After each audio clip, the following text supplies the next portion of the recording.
commitment to academic excellence and social change. We are thrilled to host today's announcement and play a part in kicking off this important initiative, because as this community's only HBCU, we have an even bigger role to play in Charlotte's journey to equity for all. Thank you, Chair Hughes. Good afternoon. I am Clarence D. Armbrister, 14th President of Johnson C. Smith University. I join Chair Hughes and welcome you all to JCSU this lovely fall day. Today is not only a hopeful day for this university and the community of West Charlotte, where this campus calls home, but for our entire city, county, and region.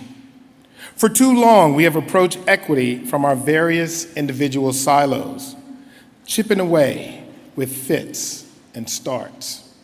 But today you will hear from corporate executives, foundation leaders, and philanthropists who are committed to a wide-ranging plan that will lessen our digital divide, create pathways to employment and advancement in corporate careers, and provide much-needed support for our cities of corridors of opportunity, and position Johnson C. Smith University for success for generations to come.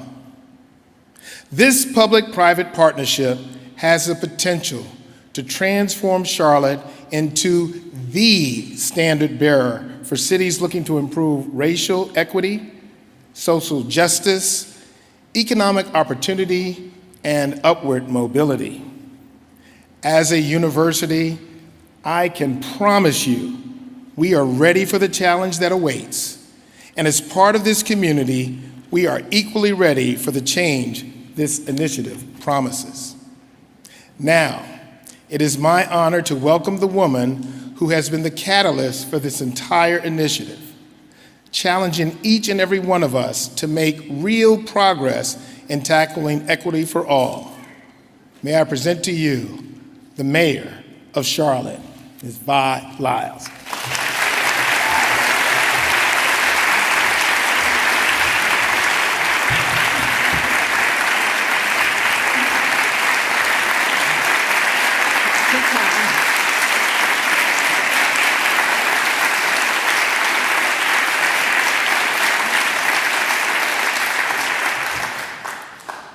You're just too kind. But good afternoon, everyone. And I am so glad that this day is here. I want to thank Shirley Hughes and Dr. Armbrister, and particularly the JCSU campus team for hosting this event. On May 25th, 2020, George Floyd was murdered, and this country and our city protested his death. The Charlotte City Council responded. We marched, we listened, and we began work on policing and community safety initiatives. So the first thing I'd like to do is recognize the council members in the audience today and ask them to please stand.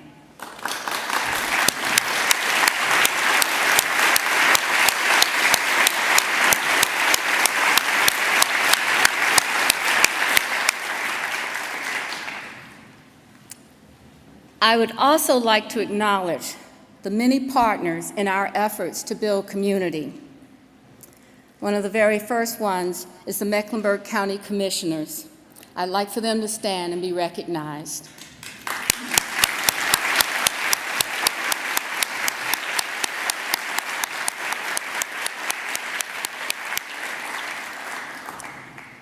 You know, there are many organizations that are working on racial equity, affordable housing, social and environmental justice.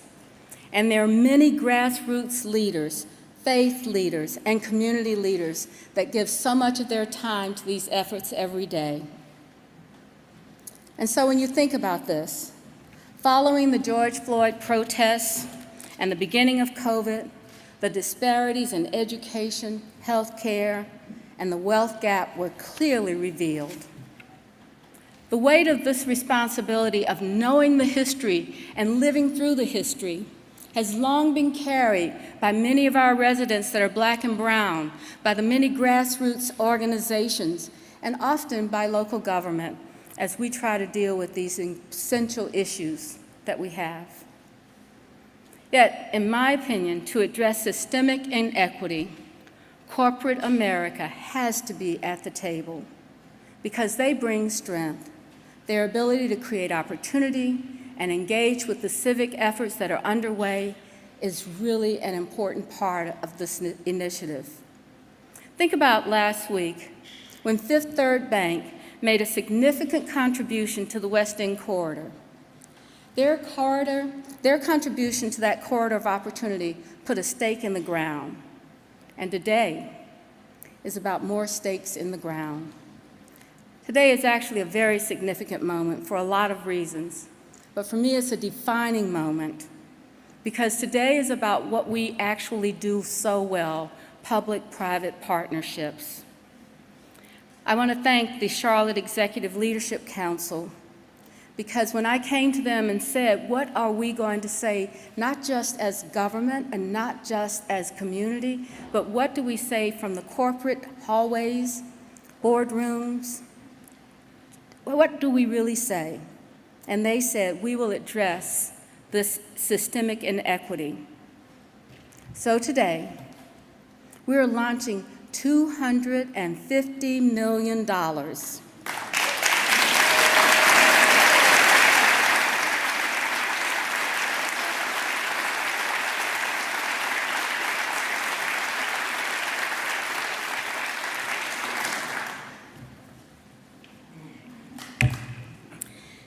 You know, this investment is being called the Mayor's Racial Equity Initiative. This name was chosen because many of them asked me if it was okay, and I said yes. But no, seriously, this name has been chosen because this challenge is going to be with us a very long time. And these issues that we're trying to address today are long-standing and deep. You know, I stand on the shoulders of mayors before me, and I want to recognize Mayor Roberts and Mayor Gant being here today.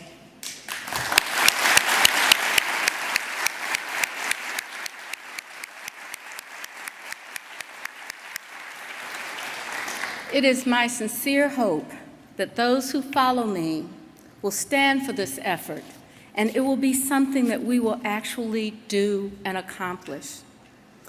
This initiative combines the things that Charlotte does best: bold ideas, philanthropy, collaborative problem solving, and, as I said, our public-private partnerships. So I want to say thanks to the private sector who stood up, worked over a year to put together these commitments that they will announce today. Thanks to Michael Marsicano and the Foundation for the Carolinas team for leading this fundraising efforts. But if you know me well, the thanks that I want to give is to this community, because you're making it possible for us to achieve a diverse, inclusive, and welcoming city. You're making it possible for us to tackle racial inequity and upward mobility with accountability and abundance. So thank you all for being here today. Thank you for taking part of this, and thank you for believing in ourselves. I truly hope that we will be the city that stands on the hill and we're able to say, we did something and we did it right. And now it is my pleasure to introduce Jean Woods, representing the Charlotte corporate community and the Charlotte Executive Leadership Council.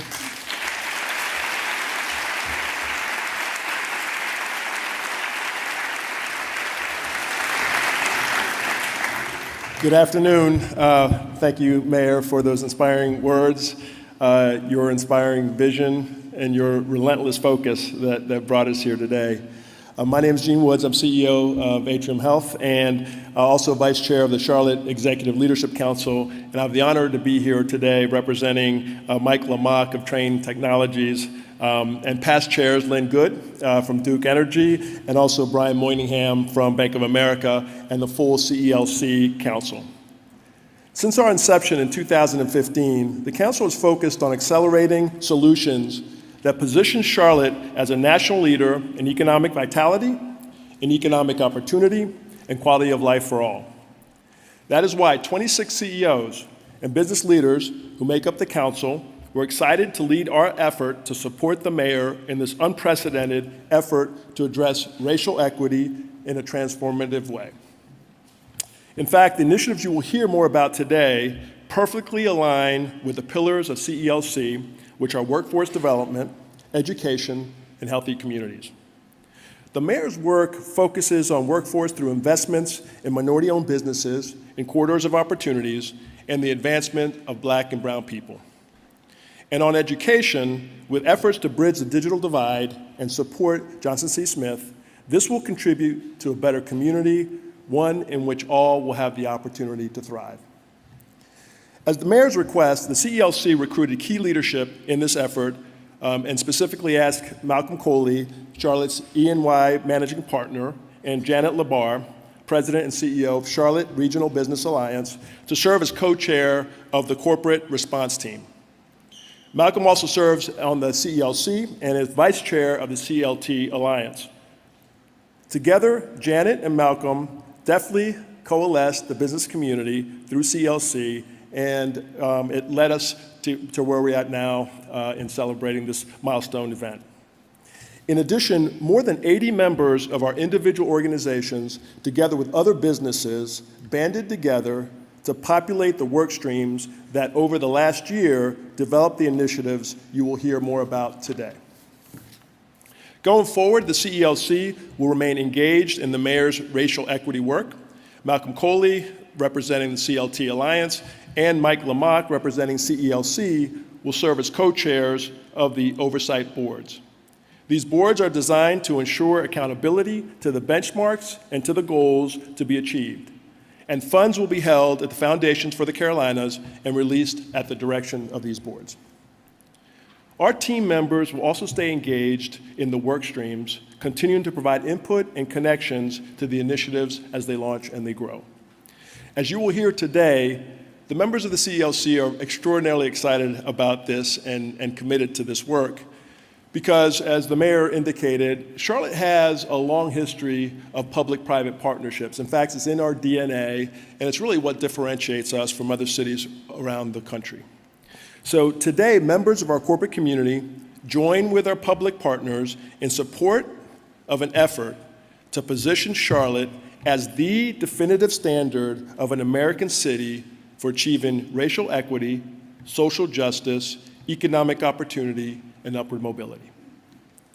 Lastly, it was Henry Ford who said, "Coming together is a beginning, staying together is progress, and working together is success."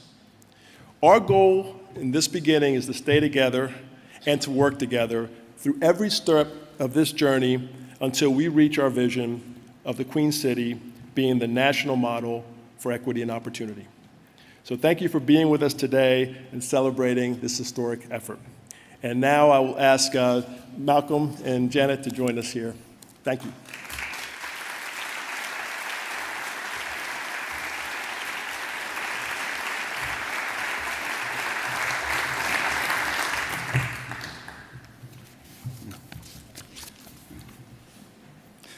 Thank you, Gene. The Charlotte Executive Leadership Council is an enthusiastic partner in this work and is a key reason why we are here today. And you are correct, this is a historic effort, an inspirational one as well. This is evidence that the campaign goal that has been set to support this transformational work.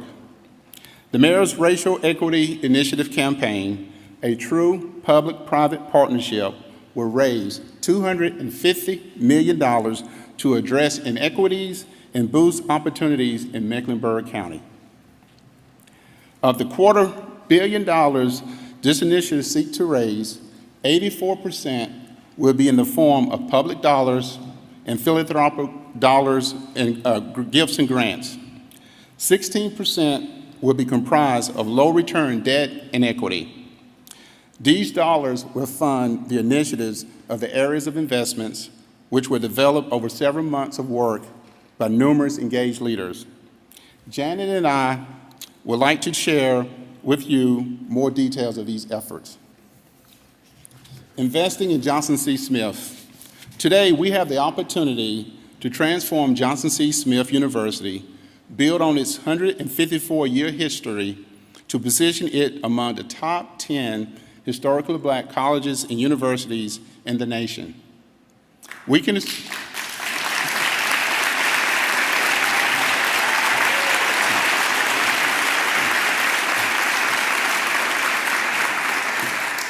Thank you. We can establish a source for professional, exceptional, diverse talent for employers. We can change the course of lives by identifying and providing scholarships to promising students in our schools. Each year, we can attract a cohort of the nation's best minority students by providing the promise that if they perform academically, a guaranteed career or graduate school opportunity awaits them at graduation. We can position Charlotte as a city that's undeniably values and support our HBCU and its students. President Clay Armbrister and I co-chair the Johnson C. Smith University Priority Area of Work, which a significant plan of the university was developed. The plan will enable Johnson C. Smith to strengthen academic excellence, deliver strong career outcomes, and launch seamless academic pathways. The university would establish 5 new outstanding academic offerings that fill some of the greatest needs for Charlotte employers. These include finance, retail, pre-med, data analytics, and computer science. Students will be exposed to internships beginning their freshman year, and close ties with the Charlotte business community will be established throughout all programming. This level of transformation requires dollars. A goal of $80 million in private and foundation funding has been set for this work, but also active engagement. 5 representatives from the Charlotte Executive Leadership Council companies would join the JCSU board, adding their talents and expertise to those of current trustees. A transformational leader will be named to work alongside President Armbrister to bring this vision to life, and Charlotte's other institutions of higher learning will be actively engaged in partnership. Together, we honor Johnson C. Smith history, but we look to its future. A future where Charlotte's HBCU attracts local and national acclaim. One where its faculty delivers excellent academics, and one where its students fill in demands with jobs, grow into leadership positions, and play an integral part in our growing economy going forward.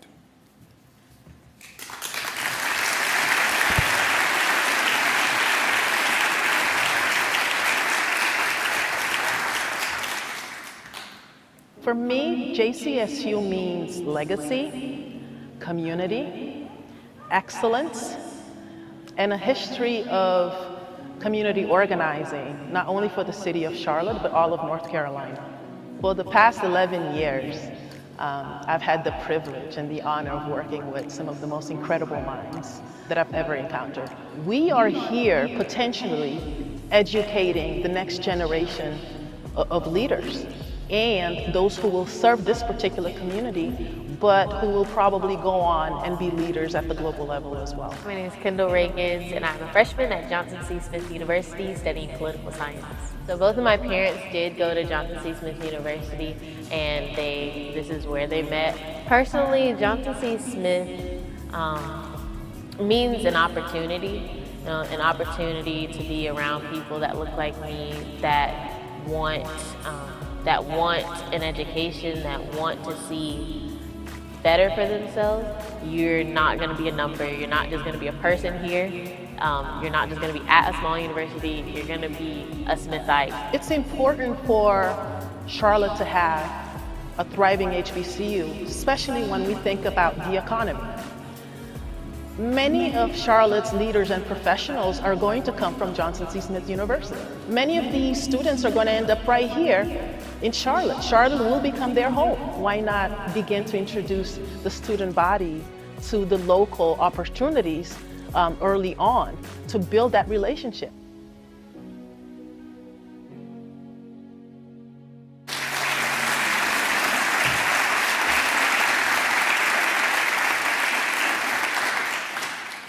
As President and CEO of the Charlotte Regional Business Alliance, I have a front row seat to Charlotte's amazing growth and economic vitality. We welcome new businesses, new investment, and new jobs at an astounding pace. Our existing businesses are growing and thriving, and we boast one of the most prosperous economies in the US. But success is not enjoyed by all of our neighbors, nor all of our business owners. There are corridors in our city with high poverty, unemployment, and a lack of access to opportunity where many Charlotteans are not experiencing the prosperity the city offers. And despite these challenges, these neighborhoods are rich in history, pride, and potential. The Corridors of Opportunity work, chaired by Walter Price of Moore and Van Allen, along with engagement by the City of Charlotte's Tracy Dodson, designed a solution to fulfill that potential.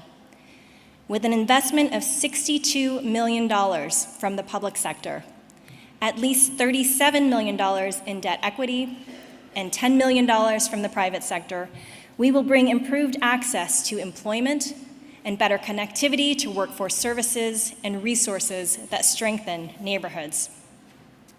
In addition, the debt equity solution will enable corporations to come to the table by providing equitable access to capital for Black and brown business owners through a more flexible lending platform.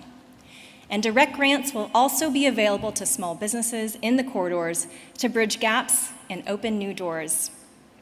The plan will spur growth in these corridors by working with developers from these neighborhoods on new projects.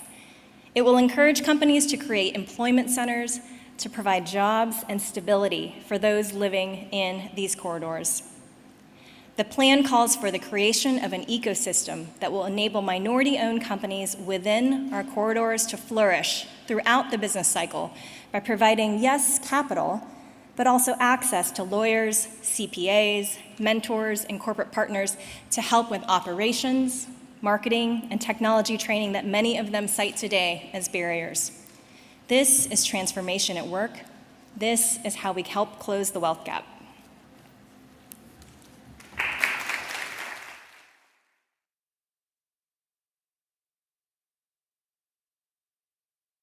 My name is Dalton Espaillat, and we own and operate Three Amigos, Sabor Street Grill in La Caseta. So right now we're in Camp North End. Right next to us we have somebody who does ramen, so they're from Japan. Then we have others that do plant-based foods. Without this big development into this area, it wouldn't have attracted, the culinary talent that we currently have right here. Whenever we were presented the Camp North End opportunity, I wanted to make sure that we had, local people, people involved in the community, being as our neighbors per se. Making sure that the opportunities are created for people who are already here, not just bringing in people to invest.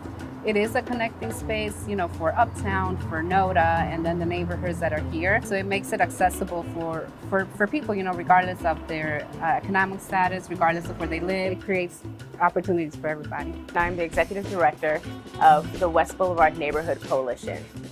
I absolutely love the rich history of the West Boulevard area. We have communities and land that was owned by former slaves, and then we also have rich artists and just history. It's absolutely beautiful and amazing, and the community members come together like a family. A lot of them have spent a lifetime here, and so they are invested in building where their roots are. There's a bunch of resources and services and grocery stores and amenities everywhere else around this area, but the actual West Boulevard corridor itself really is missing a lot of those critical amenities. To be designated as a corridor of opportunity gives us a chance to grow and develop. It gives us a chance to beautify our areas, to make our West Boulevard corridor as livable, and enjoyable as other parts of the city.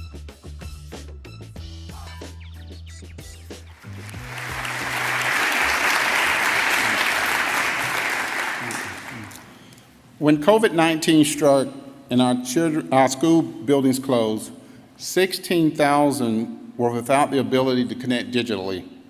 16,000 students were unable to participate in daily learning with their peers. 16,000 students were on the verge of being left behind and likely remaining behind well beyond the pandemic. Charlotte rallied, and dollars were raised quickly to address, but this need was no surprise. And the need for a long-term solution should come as no surprise either.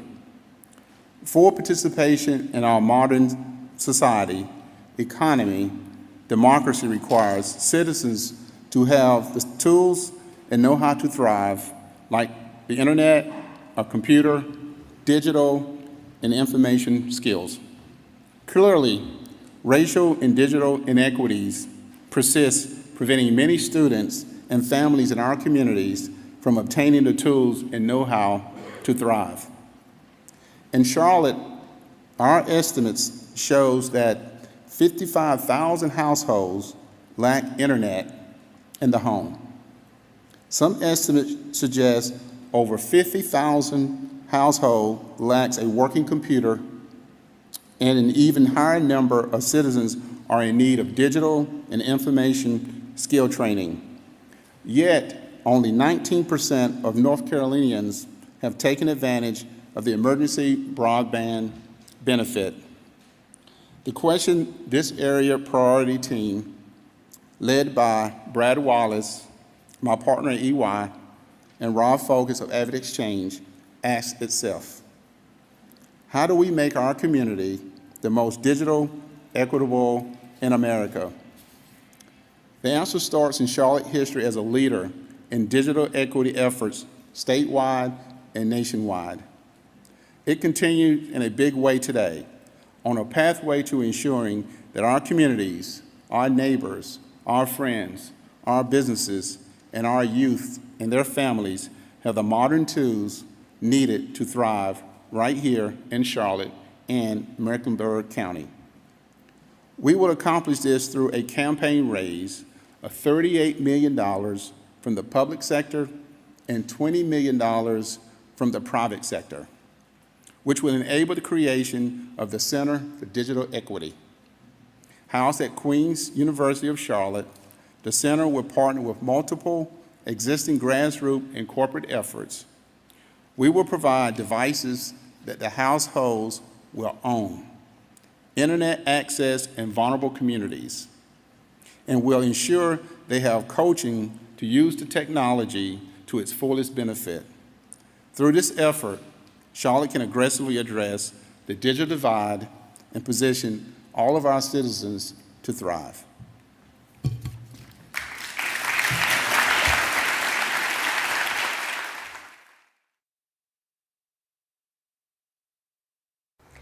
Access to technology means inclusion. Inclusion is a catalyst for change. And if we don't have all of those parts and pieces working together, we will continue to have people in this community, people in Charlotte, on the margins and not being able to fully participate and contribute to and benefit from all that is a Charlotte community. 14% of the homes in Mecklenburg County, which is about 55,000 households, do not have internet access at all. It's not just necessarily do you have fiber that's running down your street. Not only do you know how to use a computer, how to get logged on, how do you really take advantage of opportunities to help connect you to jobs, to school, to health, to banking. I am a mother of two sons that go to West Charlotte. When the pandemic hit, it hit our family pretty hard. We really didn't have a lot of sources to technology. It was limited to our phones. It was very challenging for all of us. I received a laptop from Bank of America for me and my boys, and I was so happy because it took some stress away financially and mentally, because now we're kind of on the same playing level, and a lot of people in my environment are either don't have access to it or don't know what to do with it when they get it. And we need that to be on an equal board so we can have just as much opportunity as everyone else has.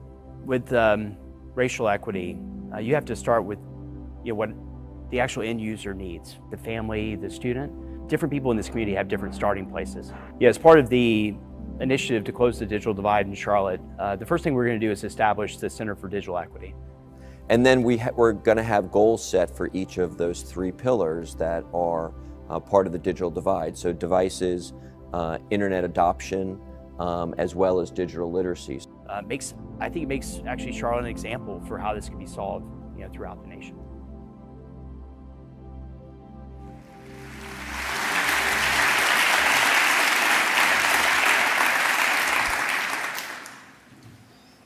This is just so awesome. Got to take a breath. Lastly, catalyzing employer commitment, where businesses look inward to redefine, embrace, and commit to the leadership role they will play within their own walls to address racial equity. The initiatives of this work, which I co-chaired with my terrific partner, Catherine Black of Bank of America, align around 3 pillars. First, people. Advancing Black and brown leaders to mid, senior, and C-level positions and onto corporate boards.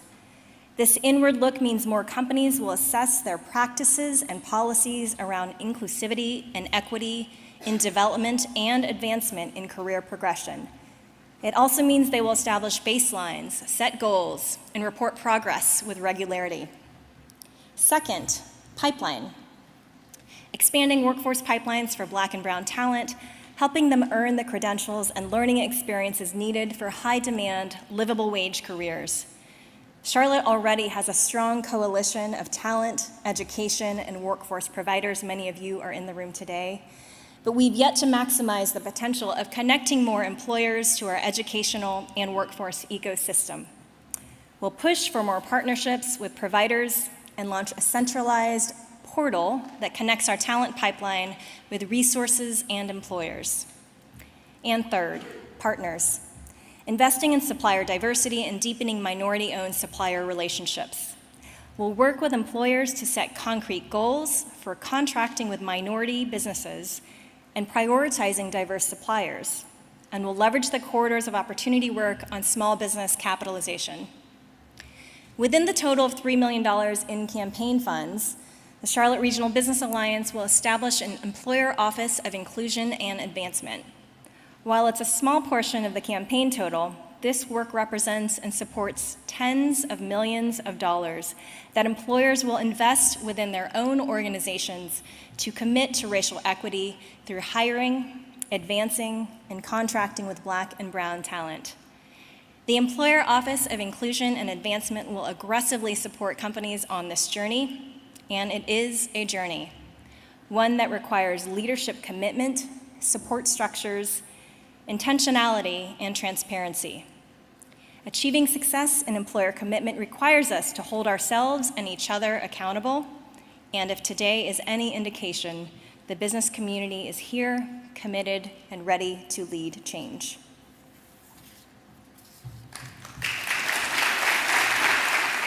From where I'm from, you don't really get to see a lot of people that look like you that are in the tech industry. I love being at Truist. I am an associate design engineer. Growing up on the west side of Charlotte, going to Northwest School of the Arts, working in social work, I didn't actually think that tech would be something that I would do. I'm glad that I ran into Road to Hire, which is the organization that essentially helped me start my career within tech. Diversity and leadership, I think, is important. Road to Hire does a great job of making that more of a reality for more companies and more individuals. By making that commitment, it creates a different level of trust. The company I care about, the company I invest in, the company that I work for actually cares about the things that go on with me socially. I think how companies can actually improve their diversity of their workforce is really simple to me. It's 3 things. It's you hire, you retain, and you advance. And I think one of the best ways that companies benefit from providing career paths for Black and brown associates is really giving them a vision of what's possible. When you see someone that looks like you or you could relate to that's excelled to a high level like a board seat or a C-suite role, it gives you confidence that you can actually do that too. If we're all doing our part and we're all holding each other accountable to do that, then we're going to transform this world, this country, to be able to get more of our citizens to have productive lives, create the next generation of college graduates and corporate executives. It's our corporate responsibility.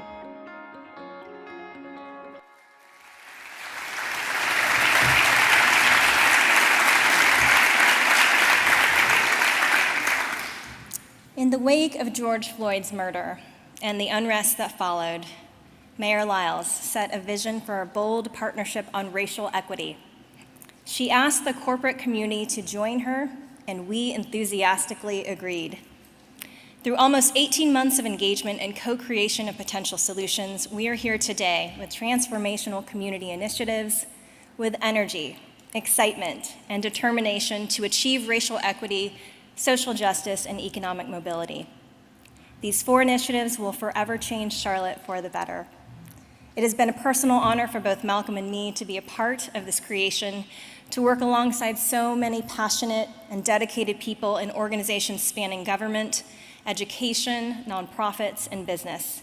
Thank you to all who have been engaged, and we look forward to further integrating this work with additional community partners to fulfill this bold vision that Mayor Lyles has set forth. It is now my pleasure to introduce one of our valuable public partners, Charlotte City Manager Marcus Jones.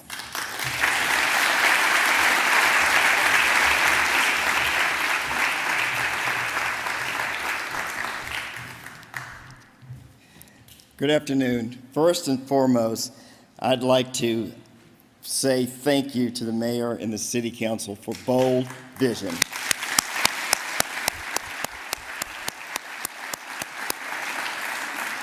You have been dedicated leaders on our journey to build a great city and a more equitable city. What began as a series of ideas at your first council retreat has blossomed into something real and something very special. You have been intentional in your investments in our community, and we have been intentional in leveraging private and philanthropic support with these investments. I'm excited to be here as part of a significant milestone for our community. I am pleased to announce today that the City of Charlotte's commitment to continue our leadership and support in 2 work streams. That includes $62 million for the Corridors of Opportunity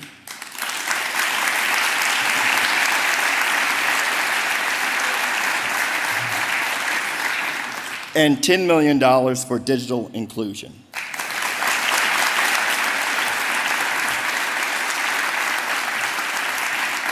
These 2 areas have been a major emphasis for both the mayor and the council. Under their leadership, the city created the Corridors of Opportunity program. This work has led to millions of dollars already invested in the 6 corridors, our future capital improvement program with dedicated funds for our corridors, and now these critical areas will receive even more support. On the digital inclusion front, even before the pandemic, we were working with our community partners to create a smart Charlotte. That collaboration continued during the pandemic as we recognized the urgent need for internet access for our families in these corridors. Today is a continuation of these priorities for us and an affirmation that our community supports these priorities. Thank you to everyone here and to the organizations that are working with us on this incredible journey. Thank you.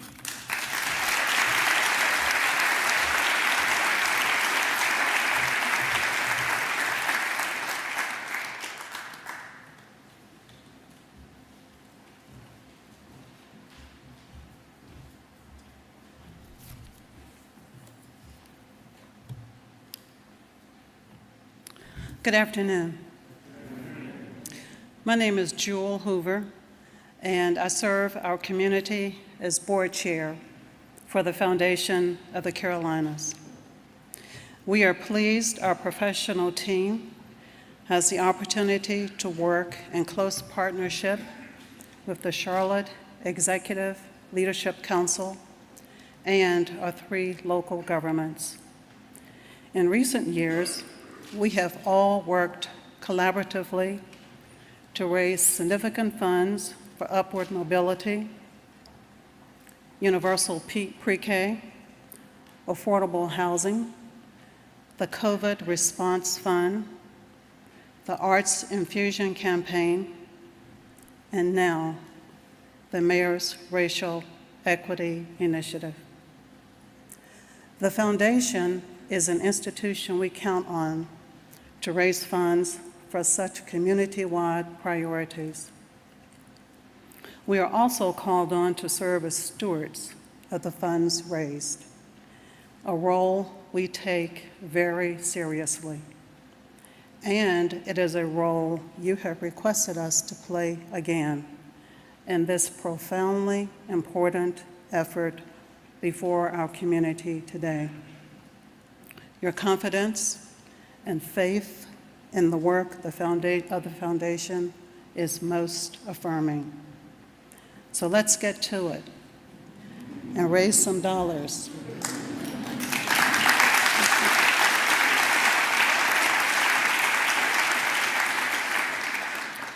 I have the privilege of announcing 2 gifts after which other generous individuals, corporations, and institutions and foundations will follow one another in a parade of Charlotte generosity.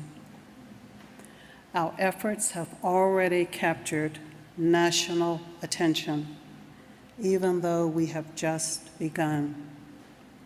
Bloomberg Philanthropies has committed $220,000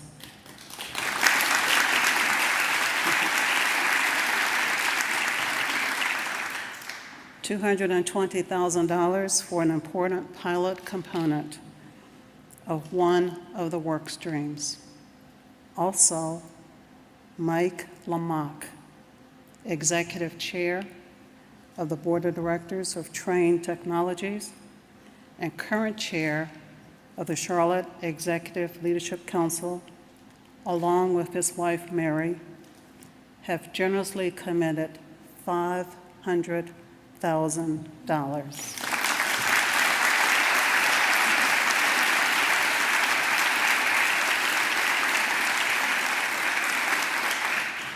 This $500,000 goes to the Johnson C. Smith University work stream.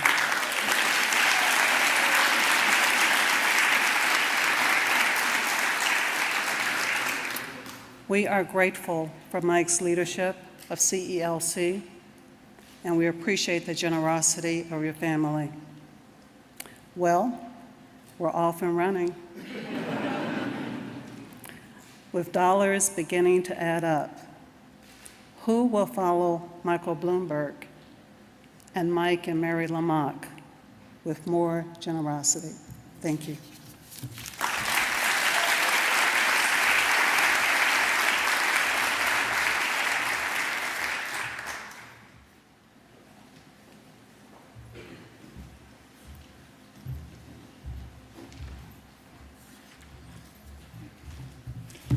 Good afternoon. Now I come back as Malcolm Coley, U.S. Central, EY U.S. Central leader and Charlotte managing partner. Mayor, on behalf of all my colleagues at EY, we are pleased to join with you in the execution of your vision, in which sets Charlotte the standard for an American city that is achieving racial equity, social justice, economic opportunity, and upward mobility through transformation of public and private partnership. At EY, we believe that our community only thrives when we create a culture of diversity, equity, and inclusiveness, which is the core of who we are. It is with sincere enthusiasm that we stand with the greater Charlotte community with a pledge of $1 million to the Mayor's Racial Equity Initiative.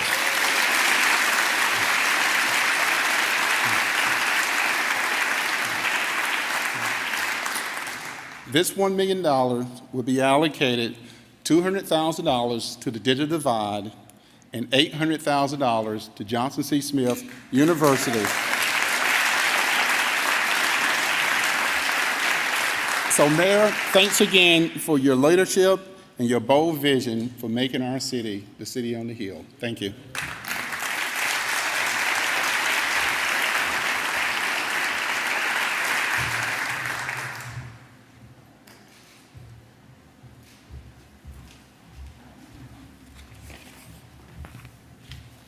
Good afternoon.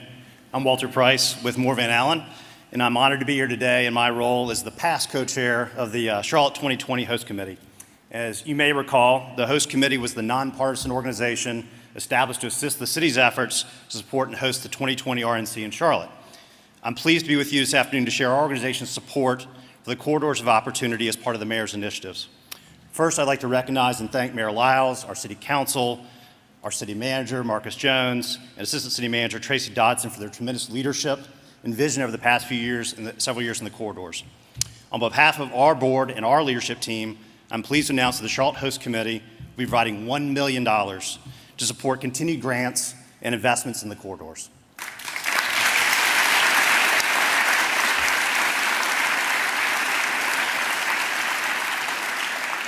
By investing in the corridors, the Host Committee continues to honor our original mission, which was to promote the Charlotte region and advance economic development efforts that will benefit our entire city and our surrounding communities. The Corridors of Opportunity Initiative represents a once-in-a-generation chance to make long-term positive impact through community engagement and inclusive development. The projects identified closely align with the many partnerships that the Host Committee formed over time to support small businesses, families, and nonprofits in our region.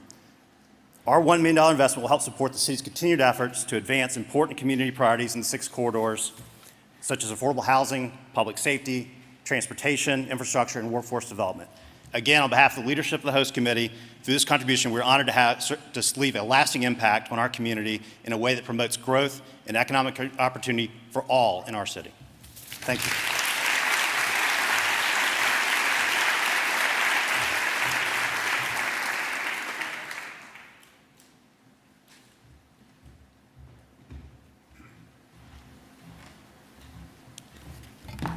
Good afternoon. My name is Donnie Simmons. I'm an executive with Train Technologies, and I'm proud to be here on behalf of Train Technologies to announce a $1 million contribution to the Mayor's Racial Equity Initiative.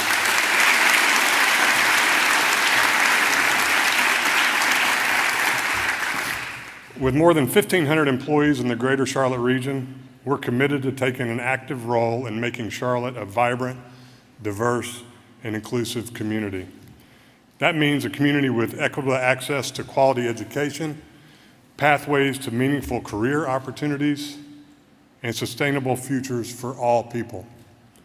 At Train Technologies, we believe that achieving racial equity and social justice starts with each one of us. We've experienced firsthand how diverse teams are more innovative and better at solving problems. We need diverse thinkers to challenge what's possible for a better, more just, and sustainable world. That's why we continue to take action in our workplace, in our communities, to create an opportunity for Black community and other people of color through community partnerships like this one, through our work to source, hire, and advance more diverse candidates, and through our work in inclusion. Just last week, we had a 2-day event that focused on inequality, allyship, and more. As a country, a city, and a company, we have to do better.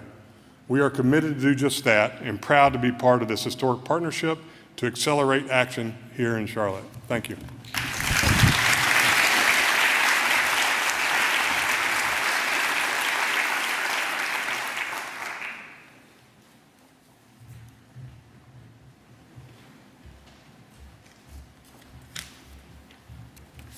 Hello, my name is Anna Nelson, and I have the privilege to be here today on behalf of National Gypsum Company and the C.D. Spangler Foundation.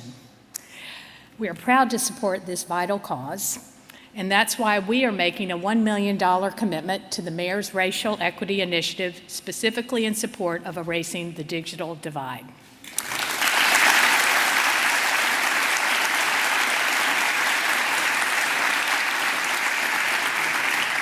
We believe education is essential to the cause of equity for all. But a digital divide that sees 14% of households and students in Mecklenburg County unable to adopt the internet at home is a problem we must overcome and a necessity for student success. On behalf of National Gypsum and the C.D. Spangler Foundation, thank you to all who are committing to this worthy cause.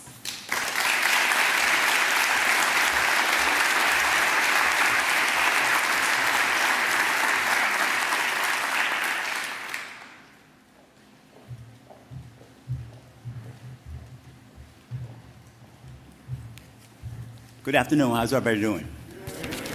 My name is James Jordan. I am the Executive Vice President and the Chief Operations Officer of Hornet Sports and Entertainment, and I'm also the President of the Hornets Foundation. And I've got my teammate here that we always travel together.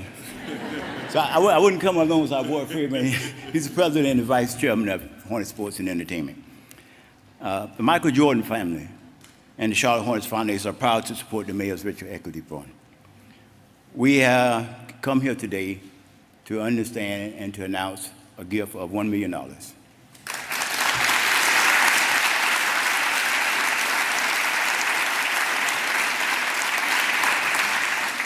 $1 million gift over 5 years will be split between $500 for Johnson C. Smith and $500 for Digital Design.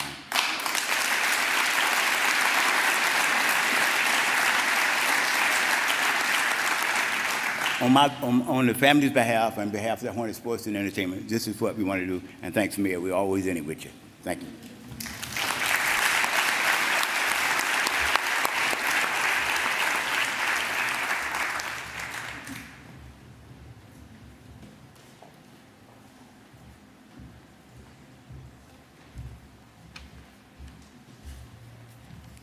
Good afternoon.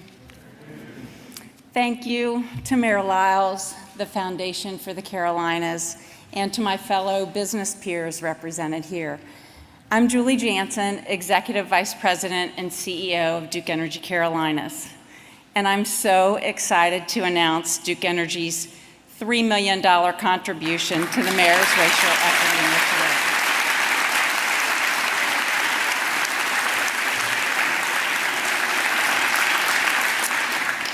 This new $3 million is in addition to our $4.2 million social justice and racial equity commitment in North Carolina, which includes $1.4 million specific projects in Charlotte, with a total to date of $7.2 million across our state. At Duke Energy, diversity, equity, and inclusion is a business imperative. The energy industry is in the midst of massive transformation, and we must have an innovative, talented team who represent our diverse customers to be successful. A few of the ways we're bringing these actions to life: we recently announced a partnership with E4 Carolinas on a new HBCU Energy Leadership Pathway program. Johnson C. Smith will be one of the 4 HBCUs to pilot that program.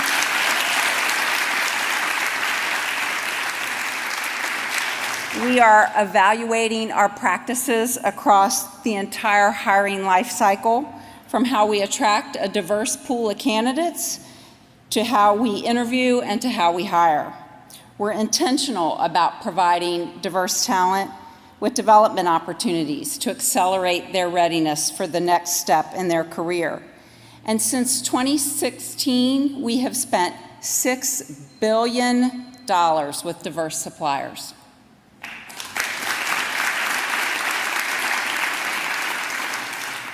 A diverse workforce makes us a stronger company and provides a competitive advantage. We know there's a lot more to do, but we remain resolute in our commitment to make a difference for our employees, for our customers, and for our communities. Thank you.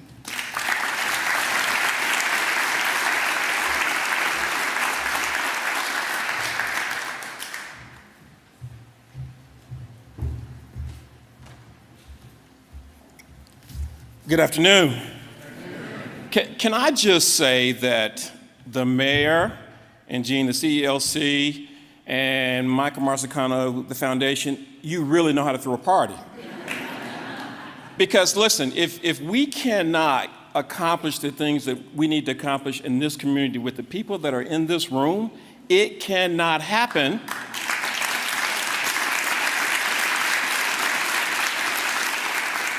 And absolutely, we all know that it can. And so this is such a powerful day. Thank you so much. My name is Jesse Curitan, and I serve as Executive Vice President and Chief Consumer Officer for Novant Health. And I'm also a native Charlottean. And so many of these communities, many of these communities and the streets that we're investing in are streets that I played in and grew up in. And this is an exciting day. I'm privileged, I'm honored to be part of this group and excited for our community. Our mission at Novant Health is to improve the health of our communities one person at a time. And in alignment with this mission and our commitment to communities, which means we feel and we know we have to be proximate, I'm proud to announce a $3 million commitment to the Mayor's Racial Equity Initiative.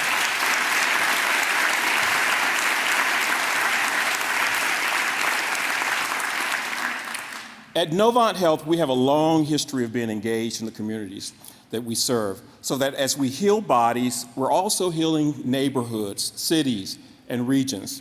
We care deeply about our communities, and we've worked alongside other Charlotte organizations to address social determinants of health, such as access to food, housing, education, and employment. We look at the whole person and design care around factors that both directly and indirectly influence health outcomes. At Novant Health, we provide hundreds of programs that serve patients, neighbors, and some of our community's most vulnerable citizens. In 2020, we provided more than $1.2 billion in community benefit, which includes $180 million in financial assistance. I look forward to the day, I won't do it today, Gene, I look forward to the day that we announce other investments around equity within this community. At Novant Health, we are proud to provide hundreds of programs that serve patients and neighbors and some of our community's most vulnerable citizens, with an intentional and overall focus of improving those communities and making an impact with the populations that we support and serve. This commitment that we're making today to the Mayor's Racial Equity Initiative is a way for Novant Health to partner with other leading organizations in our community to make Charlotte a place where everyone can thrive. We look forward to the impact this initiative makes in our region in the years to come. By working together, we can create a lasting change in this community. Thank you so much.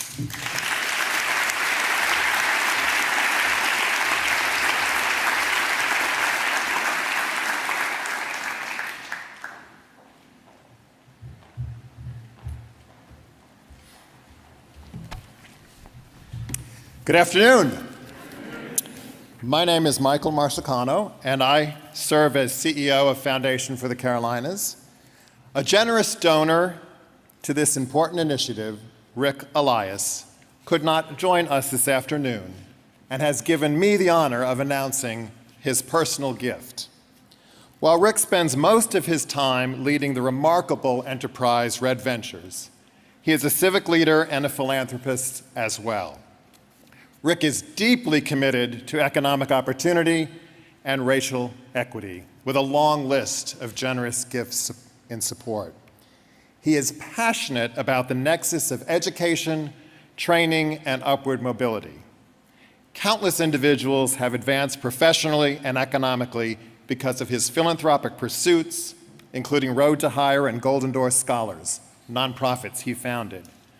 Today, Rick is making a gift of $5 million. To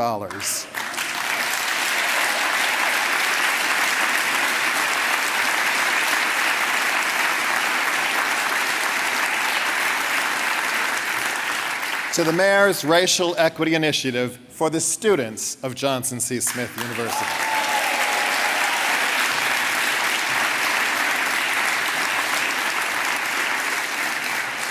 Rick believes JCSU is an important part of the history and future of Charlotte, and he's committed to helping JCSU become a top 10 HBCU with unparalleled academic opportunities for some of our city's brightest students. Rick, we thank you for your generosity.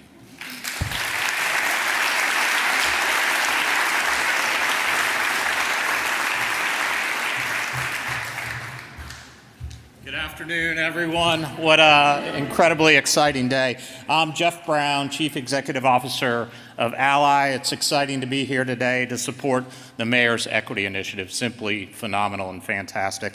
Ally's commitment to diversity, equity, and inclusion is woven into our culture. It's vital to our success, and it's vital to our company's purpose. We're incredibly proud of the innovative programs at Ally that open pathways to economic mobility in Black and brown communities, closing the wealth gap, helping to build financial and social equity, and most critically, providing opportunities that will not just impact the individual, but rather whole families and whole communities for the better, just as we're doing today.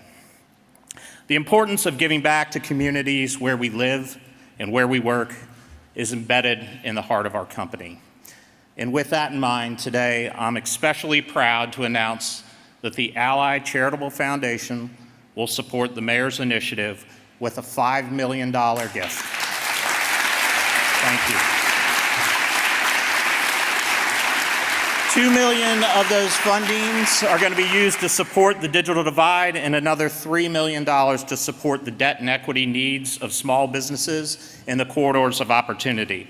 And because we recognize our role in supporting our communities from both financial and human perspectives, we're also committing, Clay, to you and your team to hire JCSU interns and permanent job placements every year. Ally has a deep history of working with HBCUs nationwide. Over the last 3 years, we've provided HBCU students over $400,000 in scholarships, already impacting some of your students, Clay, and it's also resulted in 9 full-time hires and 25 internships. We've also launched a program that awards over $700,000 to HBCU students that want to attend law school. So we greatly value and appreciate the need of a strong HBCU in our community. I'm just inspired by all the fellow leaders in this town. Private-public partnership, this is what it's all about. This is what's going to make Charlotte so successful. We're honored to play our role. Mayor, thank you to you and everyone.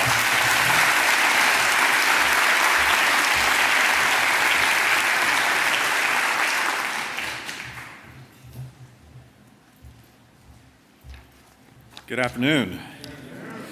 You know, there are many, many different approaches to dealing with inequities, but fundamental to every one that we're discussing and everyone in our modern era is the importance of digital equity and inclusion. And likewise, America's best cities all have different histories and different destinies, but private universities have always played a crucial role in both. My name is Dan Lugo, and I am the president of Queens University Charlotte, and Queens will serve as a proud partner in making Charlotte the most digitally equitable city in America.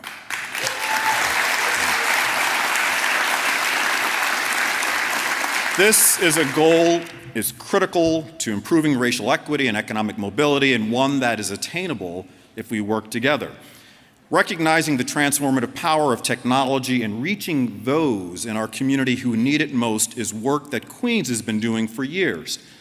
Launched in 2011 as part of an investment in our School of Communication by the Knight Foundation, Digital Charlotte has tirelessly pursued digital and media literacy initiatives as pathways to educational and economic opportunities for all.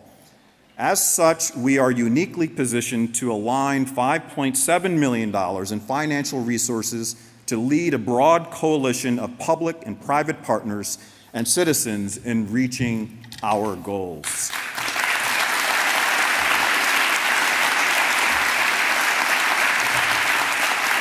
Today, I am proud to stand alongside Queens alumna and trustee emerita Mayor Vi Lyles, our board chair, Jeff Brown, and Queens trustee Malcolm Coley, all of whom are playing instrumental roles in this initiative. Queens takes its position as a leader and convener in this great city very seriously, and working together, we will bridge the digital divide to make it a more just, equitable, and inclusive home for all. I'm honored to be here. Thank you.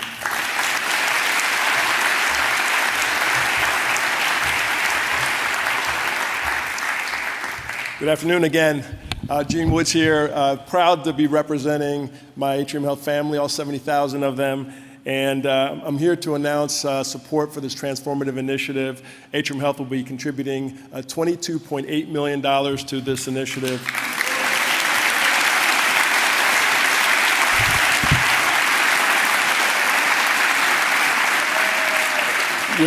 With $6 million specifically earmarked to support the 4 work streams that you heard about today. This gift will include $3 million in support of Johnson C. Smith University,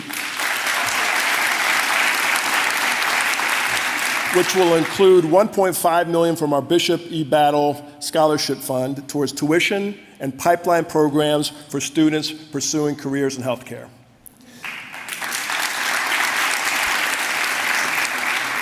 Working with our colleagues at Wake Forest School of Medicine and President Ambrister, we are committing to build a pre-med curriculum that prepares Johnson C. Smith students for top medical schools in the country,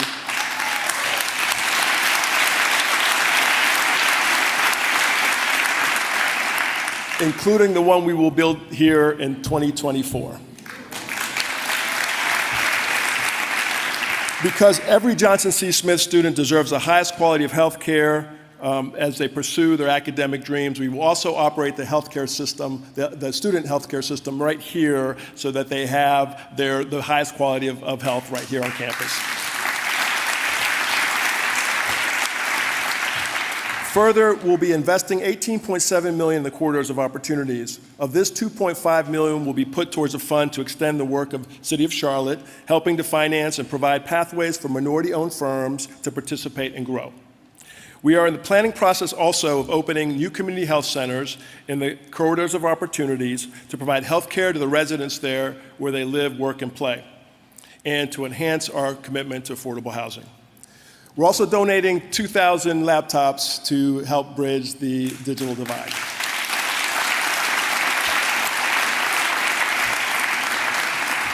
Lastly, as the largest employer in the entire state of North Carolina, Atrium Health will be furthering our commitment to provide jobs, career development, and advancement opportunities for people and leaders of color. So thank you, Mayor, for your inspirational vision, for bringing us all together in this beautiful church on this beautiful day, and we look forward to a bright future ahead.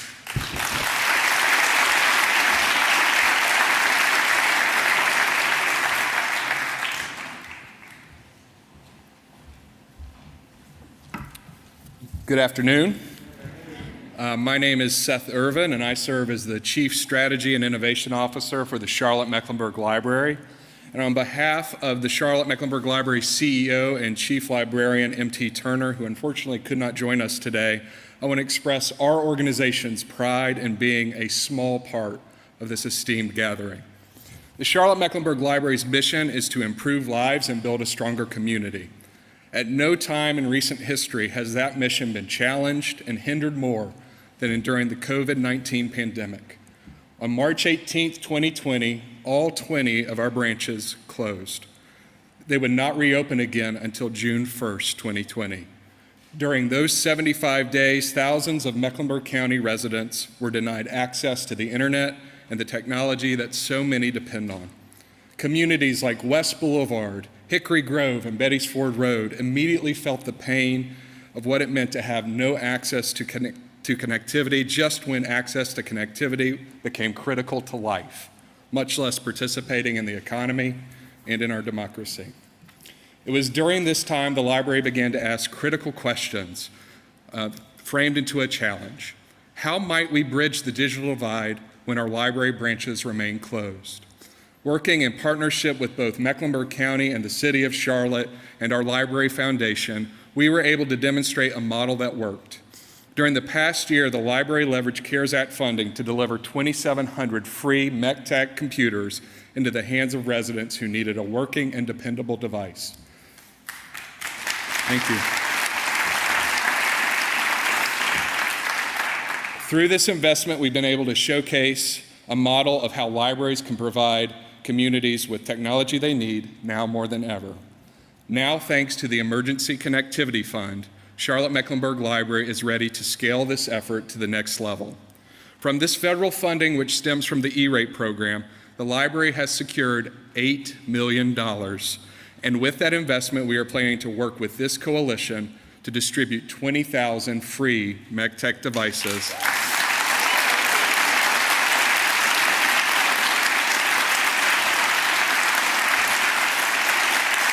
Thank you. Into the hands of our residents.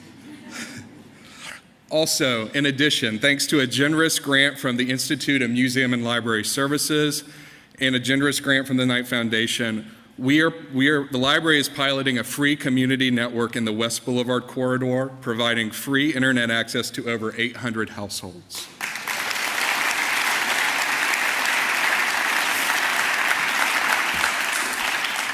We believe that these initiatives will change the story about the digital divide in Charlotte, and we would not be so bold as to do this work if it were not for this coalition that has formed over these many months. We welcome this opportunity. We welcome working with each of you to ensure our community is the most digitally equitable in the nation. Thank you.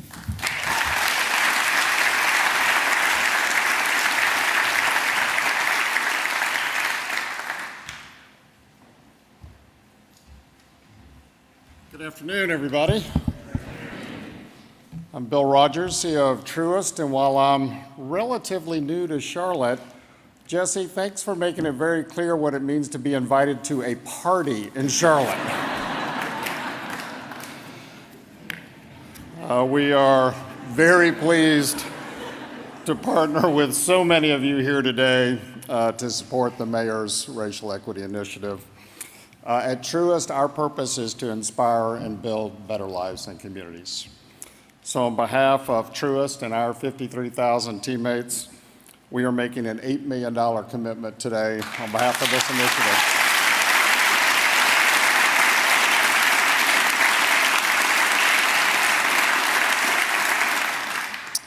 This is a powerful way for us to live our purpose.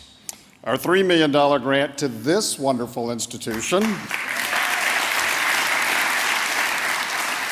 will champion Charlotte's next generation of leaders and develop talent who will literally shape our future. This money will fund innovation in the Emerging Data Analytics Program and develop the Smith Tech Innovation Center, which connects students, faculty, and staff with the community to facilitate inclusive tech-based economic investment.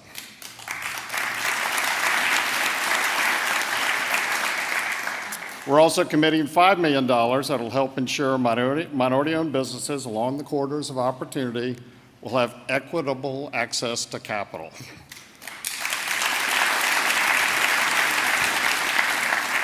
And I'm also pleased to officially announce today that the very first de novo new Truist branch will be opened in the Freedom Wilkinson corridor.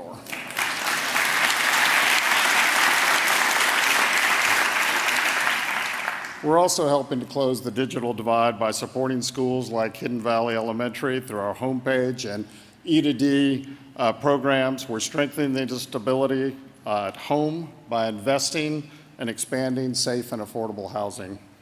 That's what public partnership and private partnership is all about. It's when everyone who lives and works in Charlotte and every future generation has an equal opportunity. Truist has a great history in this community. Our commitment here has never been stronger, and we stand proudly with all of you to make this commitment. Thank you, Mayor, for your leadership and this incredible opportunity.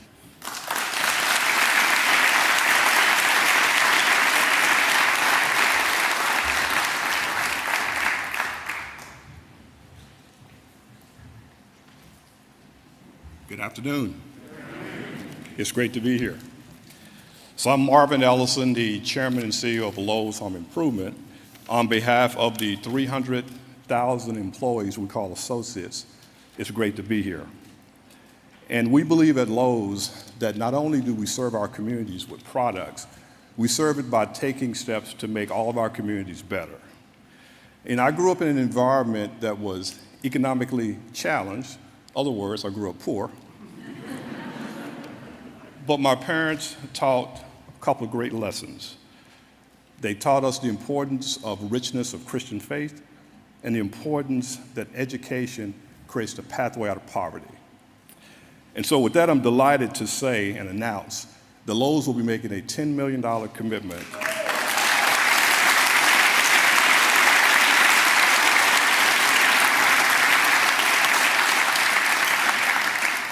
to support the Mayor's Racial Equity Initiative. And the good news, Mayor, is we're making all of that available in 2021.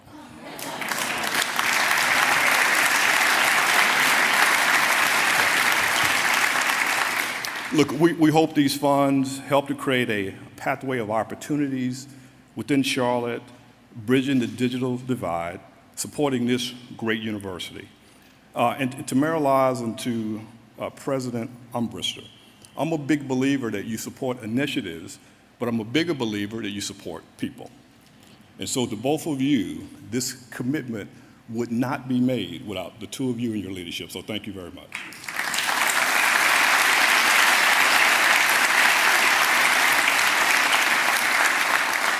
I'm also proud to say this financial commitment of $10 million goes toward a bigger initiative for our company.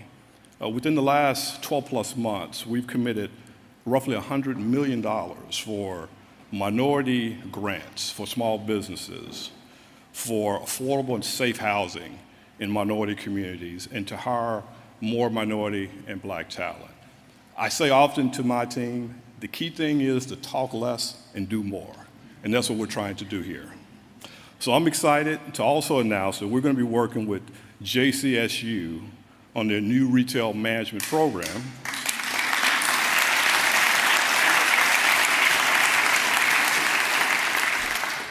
And not only will I commit that we'll have any number of speakers you desire to come in to be guest lecturers, we're also going to dedicate a minimum of 10 paid internships each year for you students.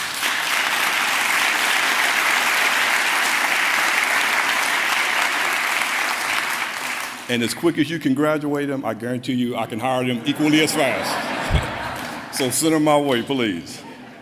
So look, we're excited to be a part of the Charlotte community. And as I always say, it is a blessing to be a blessing. And so we're committed to do all we can, Mayor, to support your efforts in this community. God bless everybody.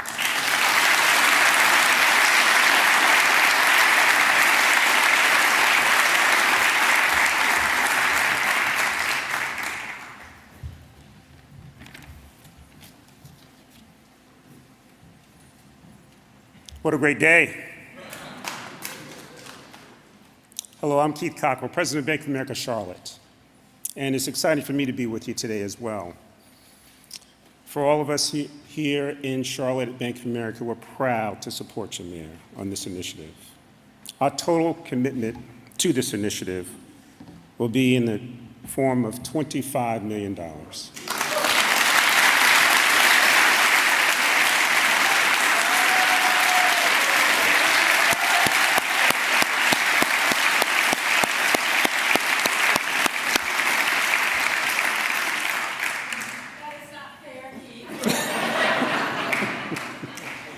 We too believe in supporting not only this community, but in supporting our friends and our family here, and you are that, a great leader. As you've already heard, Bank of America served as a catalyst towards this digital divide. We provided 10,000 Chromebooks to CMS children and their families, new Chromebooks.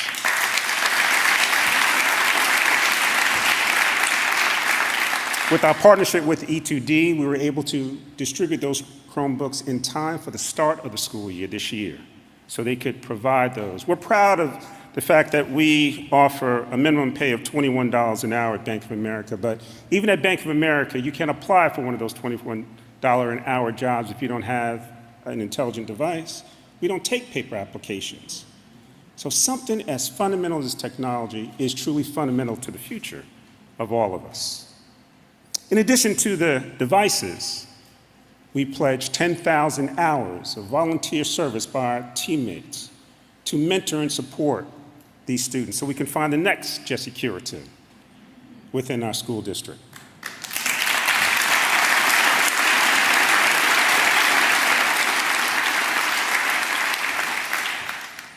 Now, Bank of America, we seek multiple pathways to help finance the important work of racial equity. With our corporate philanthropic fund at the Foundation for the Carolinas, we invested $5 million to Bright Hope Capital, LLC, a new and exciting local investment fund focused on creating wealth and opportunities for Black and Hispanics. $2.5 million of that investment has already been deployed here locally in Charlotte. Thank you to Bright Hope Capital and their commitment to this community and finding businesses that are worthy of further investments. It's my honor today to announce that Bank of America, of the $25 million, $10 million of that will go to Johnson C. Smith University.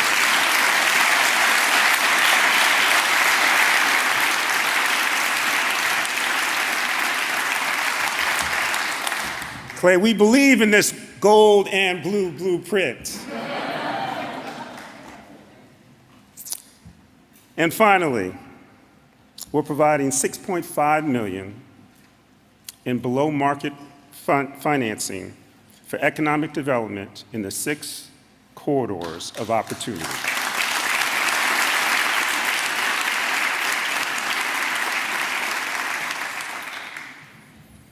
Mayor, we're committed to this initiative. So committed that we've decided that we're going to dedicate one of our executives at our cost, full-time, to support with the implementation in the corridors.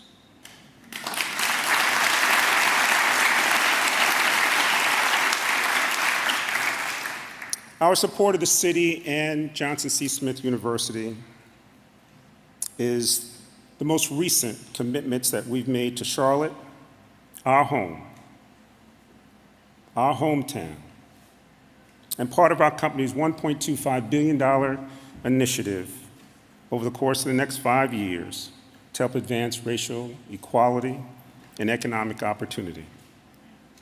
We are Charlotte, and today's a great day. Thank you.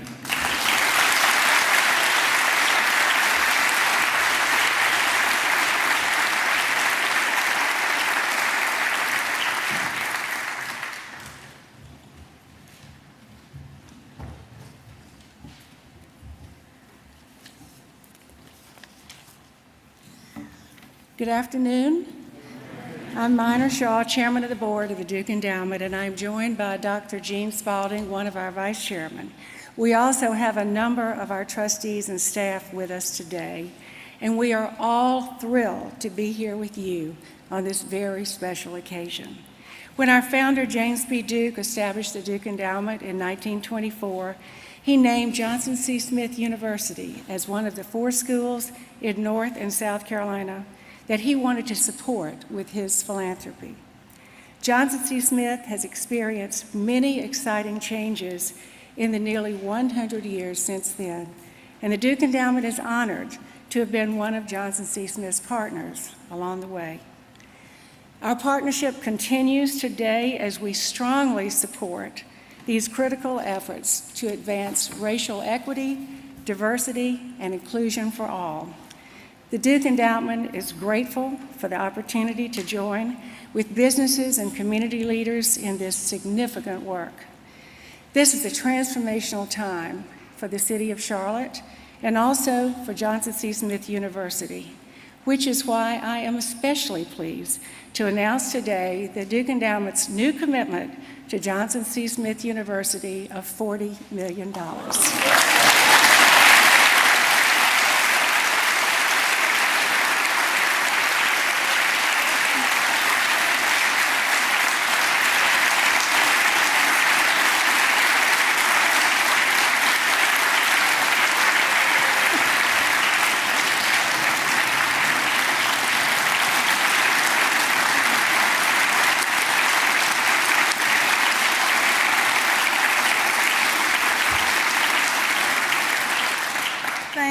Minor, and thank you all, and especially thank you, Mayor Lyles. I should probably just sit down at this moment, but I will share a few words.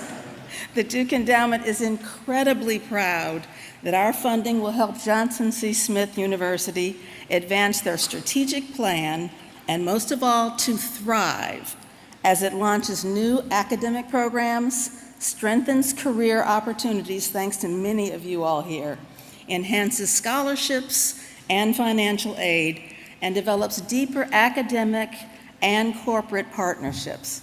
Historically speaking, this august university was founded in 1867, a mere 2 years after the end of the Civil War and freeing of slaves. Imagine the courage that first class of men had who, under the peril of death, had been barred from learning how to read or write. And yet they entered Johnson C. Smith University, driven by outrageous ambition to become teachers and preachers, thereby, in the words of James Buchanan Duke, to uplift mankind. Today, we are reaffirming that concept. Through our commitment and our investment announced today, we are reaffirming that this university, its faculty, its staff, its students, and its alumni will all play an important role in uplifting North Carolina, a region of opportunity for everyone, regardless of race, ethnicity, gender, or orientation. We are honored to join the community of Charlotte in providing support for this important work. President Armbruster has said that when he looks out of the windows of historic Biddle Hall, he sees Charlotte's gleaming skyline and can imagine the next generation of graduates charging into the world, eager to live up to the standards of this alma mater. I turn now to introduce you to one of those alumni. Deashana Pinnacle the Poet Logan is a 2019 graduate of Johnson C. Smith University. She majored in interdisciplinary studies with a concentration in criminology and social culture, and she has been writing and performing poetry both nationally and internationally for over 15 years. Deashana is a proud member of the Black Ink Monks Incorporated, a poetry organization founded right here on this campus. She works currently at Atrium Health as a lead security officer while she hosts open mics. I knew you all would do well together. And she performs poetry. So I proudly present to you Pinnacle the Poet.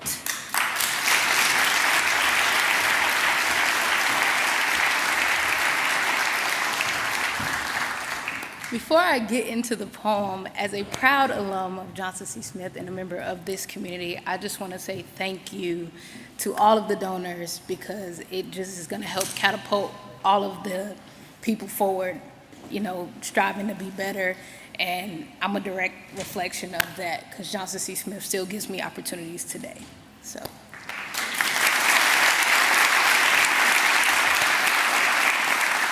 I'm going to get into the poem. I watched my dreams flourish right before my eyes, and it scared me because it kept me having flashbacks of the last time, something like King Midas. Everything I touched, instead of gold, turned to coal. I held the ashes of my life in my hands, praying that God could be some sort of blacksmith and piece me back together again, praying that I would have the courage to sit at the table with purpose and create a masterpiece, that I would be just crazy enough to divorce opposition, fall in love with opportunity, and marry the man I called my dreams my dreams.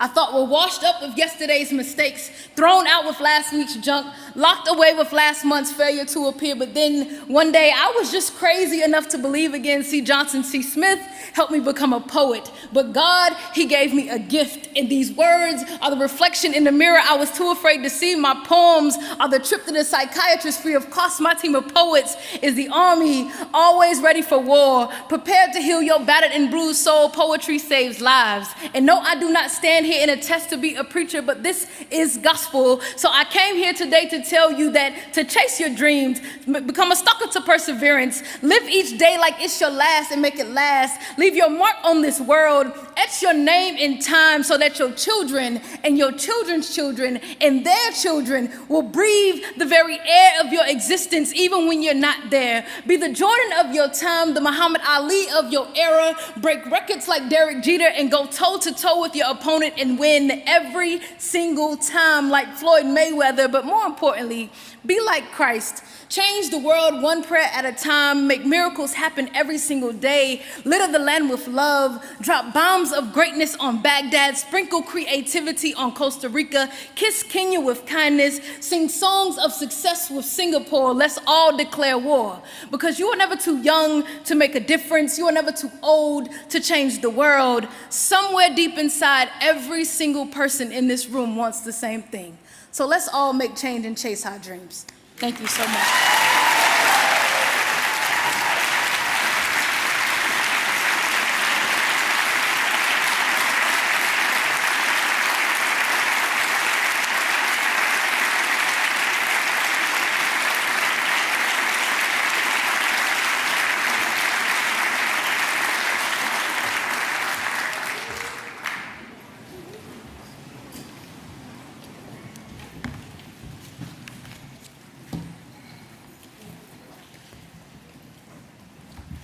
So they gave me some closing remarks that kind of seem unnecessary right now.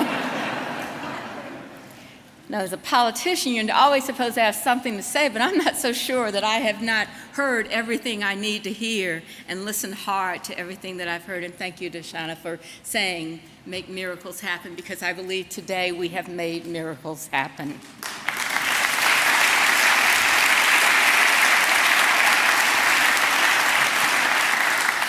I can't say thank you. There's not enough gratitude, but there's a couple of things that a couple of people I'd like to recognize.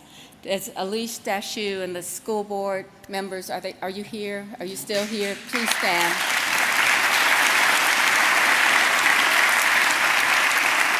So I didn't introduce them at the beginning because I knew somewhat what was going to happen about the digital divide.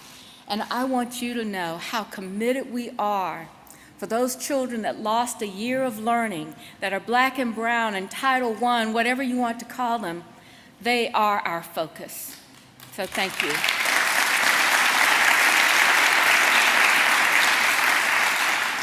Now, I know there's food and drink and lots of things to celebrate and lots of hugs and congratulations to be made today, and we're going to do that. But I have to say to you, I am the worst mathematician in the whole wide world. When I worked in the budget office, they wouldn't even let me use a computer or a calculator or even pencil and pad. But I think that I heard that this community took a $250 million goal and raised $196 million today.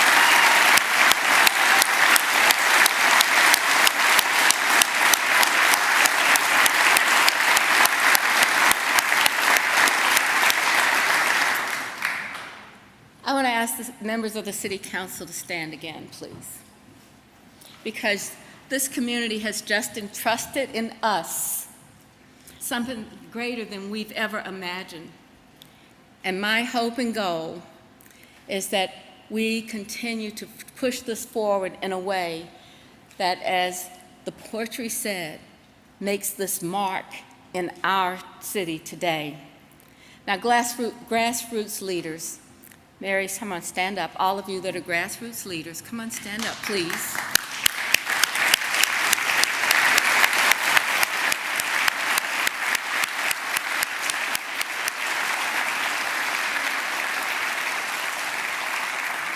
The partnership of public and private, public includes you. Without you setting the mark for us of how to do this in a way that makes everyone feel included and welcome to the process will make all the difference in the world. So when we walk out of this room today, whether we're elected officials publicly, grassroots leaders, not-for-profits, I don't care if you just went to Sunday school last week, walk out and let's talk about it and say that I think an abundance can bring us something to move together forward, that we can do this. This can make the true difference, and I'm going to stop there and say, we're in this because we want to make a difference. We're on a journey. Let's make sure that when we get to the place that perhaps the journey gets a little bit tough, we reflect on what was said today and take that moment to pause and say, we're now going to get back to it. We're going to make this happen. Thank you. Thank you to everyone that came here today. Thank you, everyone that made a difference, whether that contribution was just to say, this is what I can help plan, whether or not I could donate, whether or not I'm going to make policy happen, how I'm going to make sure our children are safe and can be read. And I want to say to Shirley Hughes, who I've known since she became on the Johnson C. Smith board in 2004. We've dreamed of this a long time, and now it's time to wake up and get to it. Thank you all.